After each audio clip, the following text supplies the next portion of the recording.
J'ai toujours détesté la violence. À tel point que pour lutter contre elle, j'en ai fait une mission de vie. J'ai grandi autour d'elle, je l'ai côtoyée sous différentes formes, et croyez-moi, si j'avais pu la combattre avec des fleurs, ça fait longtemps que je l'aurais fait. J'ai donc cherché à comprendre la violence sous toutes ses formes. Comprendre le point de vue de la victime, bien sûr, mais aussi celui de l'agresseur. Quelles sont ses motivations? Quelle est sa façon d'agir? Sa façon d'opérer? Je voulais comprendre comment la dynamique de la violence s'installait pour pouvoir mieux la contrecarrer. J'ai cherché également à comprendre le rôle des émotions, pour savoir comment dompter sa peur, gérer son stress et agir efficacement au cas où l'impossible surviendrait. Je suis allé à l'université, j'ai étudié la psychologie. Toute ma vie, je me suis entouré d'experts de différentes disciplines. J'ai étudié de nombreux courants, en France et aux États-Unis.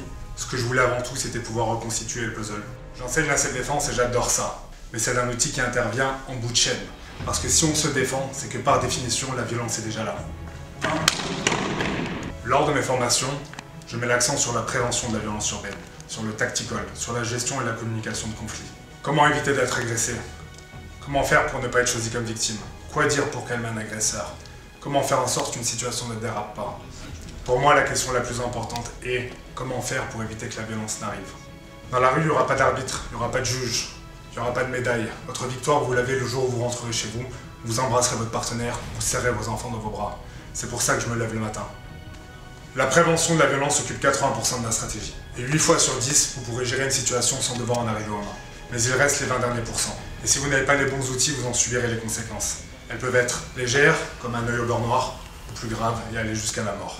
Le paradoxe, c'est que plus vous êtes apte à gérer cela, moins vous risquez de vous faire attaquer. Car un agresseur cherche une victime, pas un combat. Ne l'oubliez surtout pas. Vous savez, mon expérience, je l'ai acquise sur le terrain. Je sais ce que c'est de se retrouver face à un ou plusieurs individus. Je sais ce que c'est que se retrouver face à un couteau. Quand j'étais plus jeune, j'avais un tempérament un peu plus sulfureux. Disons que j'ai jamais cherché la merde, mais que je l'ai jamais refusé non plus. Je voulais être sûr que mes techniques marchent avant de les enseigner à qui que ce soit. Vous savez, lorsqu'un étudiant vient me voir, il m'offre sa confiance, son temps. Bien au-delà de son argent, il m'offre sa sécurité entre les mains. Et pour cela, je ferai tout ce qui est en mon pouvoir pour ne pas le décevoir. Ouverture flash.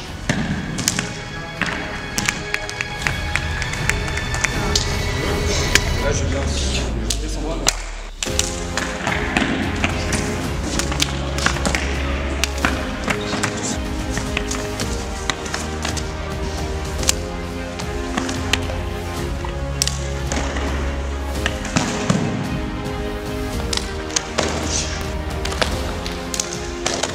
C'est vrai que dans les temps qui courent, c'est important de savoir se défendre, surtout en tant que femme. C'est un instructeur au top. Il prend les élèves comme ils sont, avec leurs capacités. C'est pour tout niveau, que tu sois un homme, que tu sois une femme, que tu sois grand, petit. Il te montre des techniques adaptées à ton profil. C'est vraiment quelqu'un de super, on passe des bons moments, on apprend une technique qui est vraiment efficace dans le monde de la rue. Bilal est très pédagogue, une grande patience. Je trouve qu'il appréhende les élèves dans leur globalité, mais aussi dans leur particularité. C'est très intéressant.